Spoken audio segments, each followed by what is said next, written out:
remembered at the very last moment.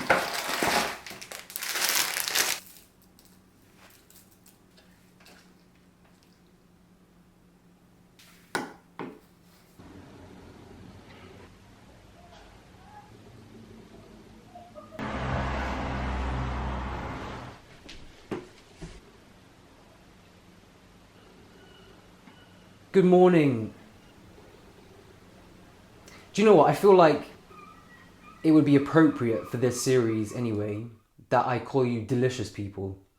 Do you know what I'm saying? Because I feel like I always used to say, good morning, beautiful people, or just hello, beautiful people. But given the circumstances and the title and what we're covering, delicious just feels better. This theme of kitchen diaries as well, I want it to be more of like an archive, video archive, essentially a vlog, but more like not a what I ate in a day, even though it is like what I eat throughout the day, but it's like specifically themed just as the last one was, so I'll leave the playlist down below of the one that's already there. More like an archive of things that hold a lot of deep meaning to me from the food world, like a lot of nostalgia, a lot of good memories, and just foods that have been a bit... Hold on, the camera's wonky. That's not okay. Actually, do you know what? I feel like I was just standing at a bit of a slant, because I've still got a slip disc, so I tend to go like... I want to largely focus on things that are not just, oh yeah, this is delicious, like you delicious people, but actually things that really mean a lot to me, and I actually could not live without. And top of that list, I know what you're all thinking.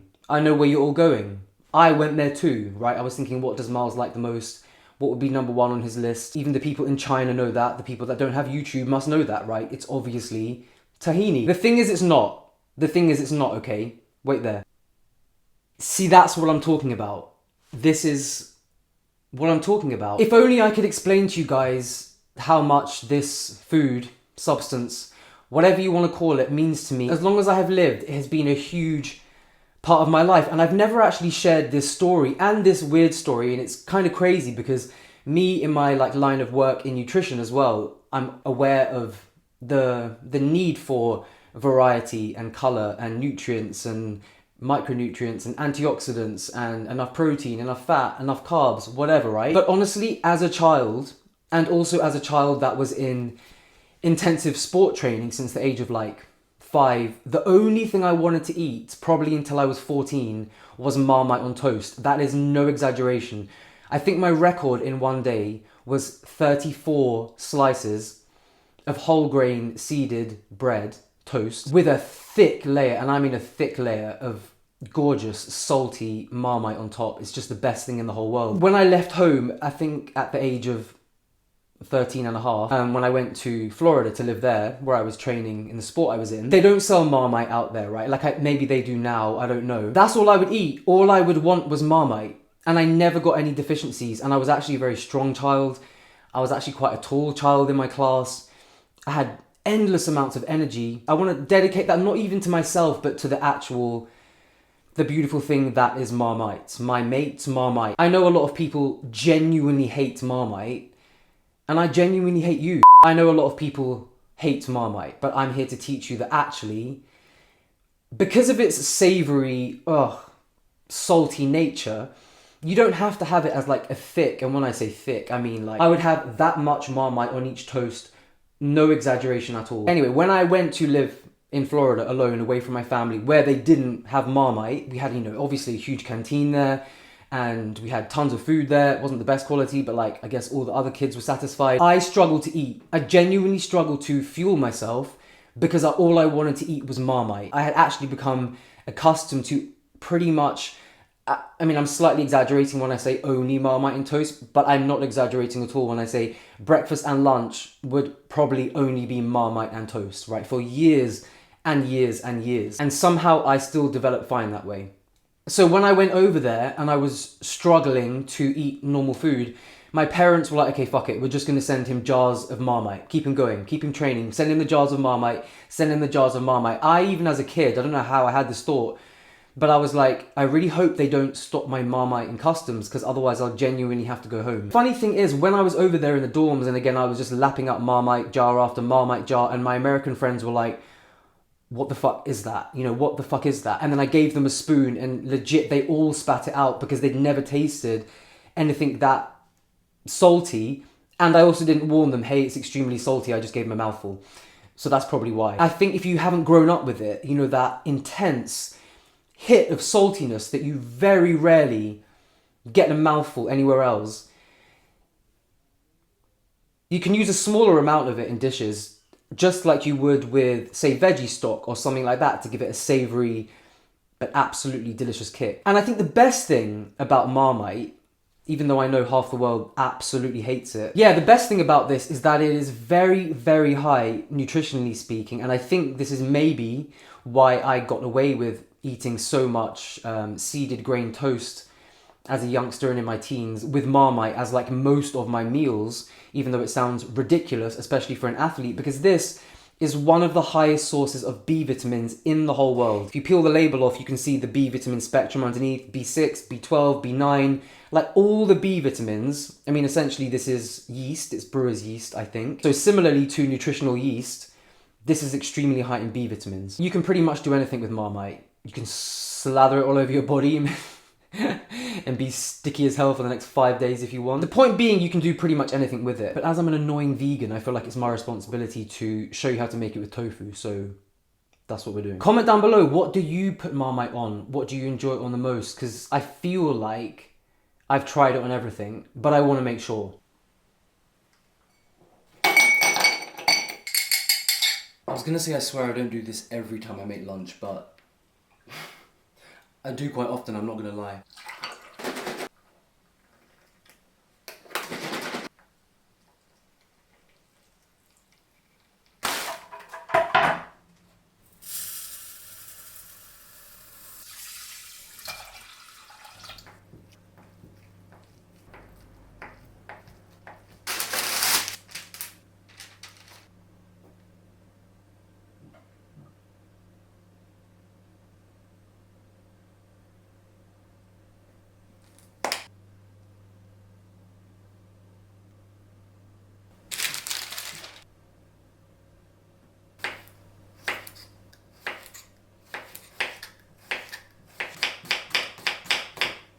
Do you know what? I can't resist. I'm gonna...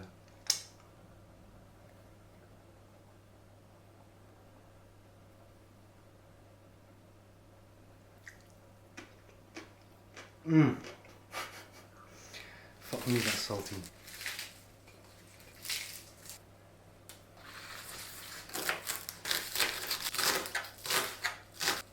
When it comes to spring onions, scallions, as you guys would say in the States, I don't understand people or cultures that only use the green bit, and I also don't understand people that just use the white bit. I think the whole thing is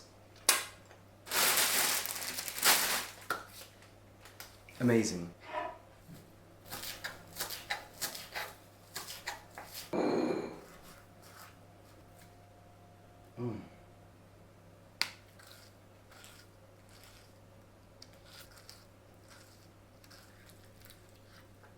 Lots of fresh parsley.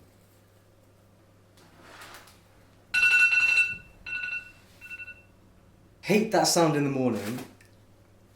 Love it in the kitchen.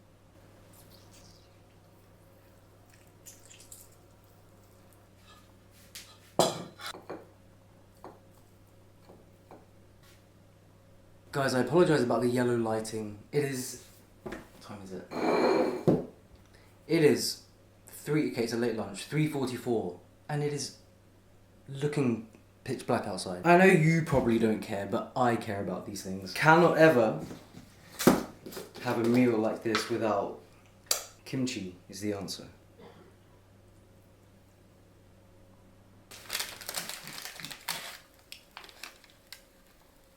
Tempted to burn my hands for this.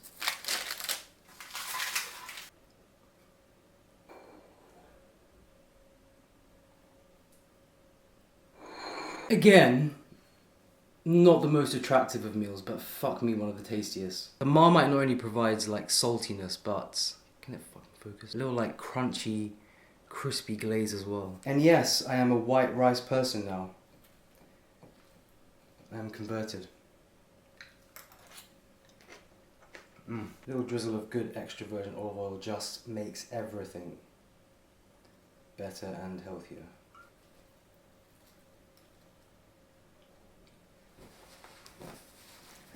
Bon appetit. I tell you what, after speaking about it earlier, I just cannot stop thinking about bread or different types of bread. So I was gonna go with the sourdough, but if I'm being honest, it is these crumpets. This is part 1 of 2, and God bless my amazing girlfriend for ordering our groceries this week and actually ordering 1 million avocados. So I have many to play around with. Having too many avocados that you don't know what to do with them is one of the biggest blessings in life, I swear.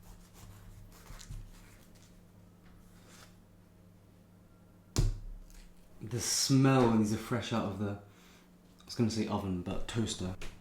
I definitely eat something pickled or fermented rather, either kimchi or sauerkraut with anything I eat in the evenings these days. Some glorious.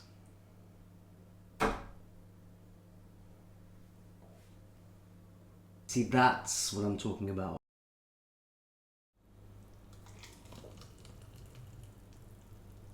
I usually have a protein smoothie in the first half of the day. I'm having it now. Anyway, in here we got dates, banana, big bag of sweet frozen cherries, chocolate protein powder, scoop and a half, hemp seeds, peanut butter, again.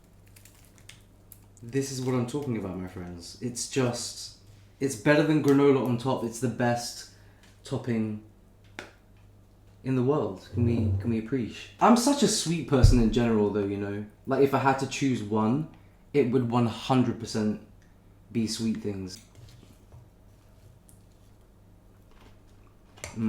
It reminds me though when I go to the cinema and I always complain because I always ask for sweet and salty popcorn and they give it in 2 halves and I'm like, no, I want it in layers, right? I want sweet, salty, sweet, salty. I also don't understand people that go to the cinema, but this is a whole other story, and don't get popcorn, and worse than that, go to the cinema and don't eat anything.